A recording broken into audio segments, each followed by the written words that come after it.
What is good, everybody? It's your main man, As It Enzyme, coming up with the new content on the regular. Alright, guys, so today I wanted to do something new. I wanted to bring a discussion about the game called Code Vein. Because this is a game that actually been like on my radar, and I'm kind of been interested about it for a couple of months, but I didn't know how to actually do it. So today I want to come to you guys as like a community and just talk about how I feel about Code Vein. Like, because it's not really an anime game, but it still counts as an anime-esque game, similar like how the Dark Souls franchise did stuff. So I'm just gonna get right into it, and alright guys, let's go. Alright guys, so the first thing I want to get into about Code Vein is actually the community. So many people have been talking about Code Vein as like, is it an anime game or is it not an anime game? So I just want to get this clear for the first fact. So Code Vein is a game that Bandai Namco has created similar to the Dark Souls series. So it's not exactly an anime game, but it's set in a post-apocalyptic genre, and so many anime fans will take that as like, okay, that's our type of game right there. But it's really just an open world game that's vast to any player, and I noticed that many people in the community, if you're an anime fan or not, they've been taking an interest to Code Vein.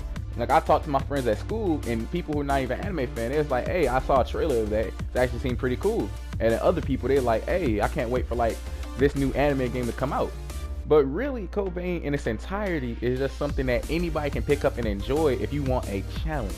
Because unlike the Dark Souls series, Code Vein isn't like the hardest game out there, especially if you play like co-op or you have like a support system, like how they have the assistant or supports in the game. But there's many other aspects that I found about the game to be fun as well. Because it's played from a third-person perspective, and it's taken from the Souls series, but it's also a different types of series of games, especially with custom character creation, and that's many things that we have seen in many anime games, even in this community. So like, we've seen it in the Xenoverse franchise, the Naruto Shinobi Striker franchise.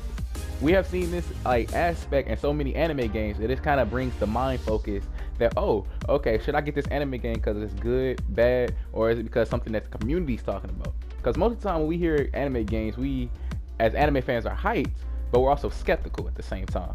Because most people see Shinobi Striker as a better example. We see Shinobi Striker as a game that was like okay-ish because of how the graphic and the style had looked.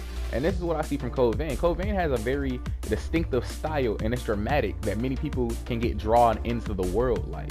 Like, I look at these cutscenes and each part has like a different life to it. You can actually see how fluid the system is. But then other times you'll see in the background it's more stale paced, depending on how you look at it.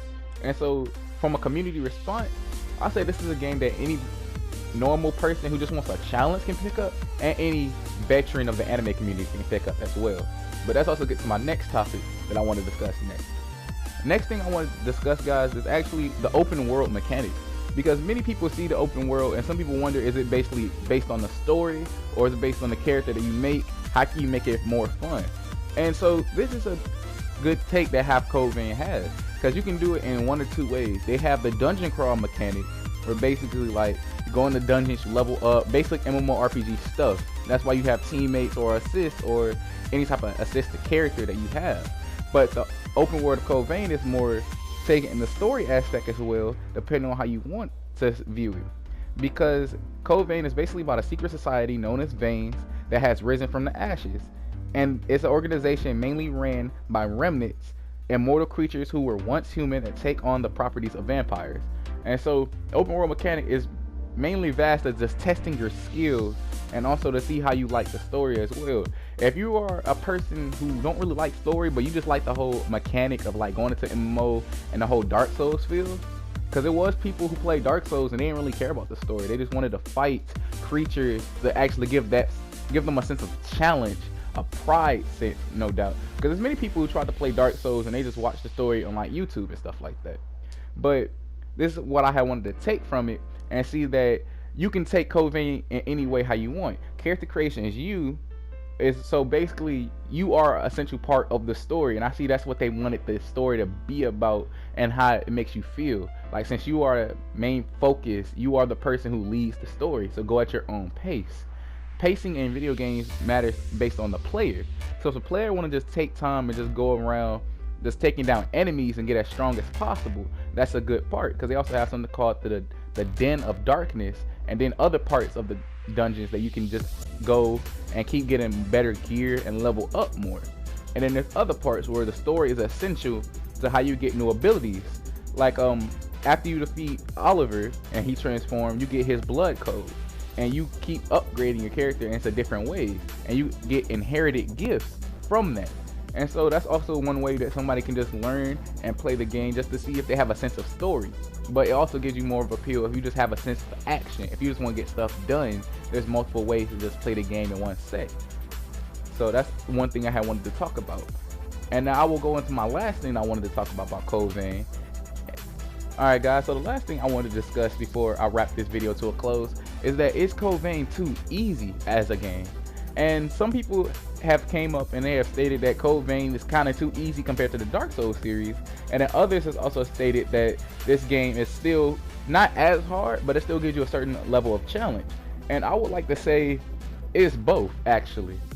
The game as a whole, it comes based on like an MMORPG. You level up, you get new ranks, stuff like that, and that's how you get stronger. You get new blood codes and stuff. You get new abilities that help you in battle.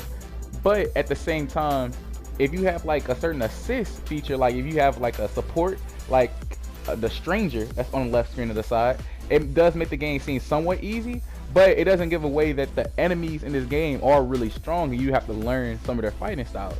Some of them have really simple techniques in stage 1, just like how Dark Souls had simple techniques sometimes, depending on who you fought as a boss. And then when the second stage come up, the second stage will give you a different sense of like how you have to learn the fighting style. So it all depends on how you play as a person, how you level up the person that you create in the game, and how you feel you should take on the boss. You can have a slow paced style or a fast paced style that's really in there, or then you can have a defensive type style where you like counter whatever attack that they're fighting you with and then wait till the next upcoming attack is coming. Code Vein gives you different sets of abilities for each way you want to fight. You can have a ranger, so then you can think about how you want to do the next step. You can have an attacker, just so you can go in there with your sword, just go in with a certain level of ability. Or you can have a caster, so when you can fight far away actually, or up close, depending on how you switch up your moves. So Code Vein gives you a whole different mindset on when you play. It doesn't matter if it's easy or hard, it matters on how you as a person play the game. And so guys, that's all I really wanted to talk about in this discussion. I just wanted to talk about Code Vein because I find it as an interesting game, and I want to actually play Code Vein on my channel if anybody's interested. But I didn't know how to actually talk about Code Vein. Like, it's something that's new to me as a whole, and I kind of just wanted to upload this video to like get it off my chest, because like as a fan of different communities, I really like games that are unique and they have different styles compared to other games, especially when they come from the same company. But I just wanted to wrap this up, talk about it, and tell you guys how I feel. But alright guys, I hope you enjoyed this video, and if you did, leave me a like, a share, and a subscribe button. And alright guys, as it is out. See you guys later.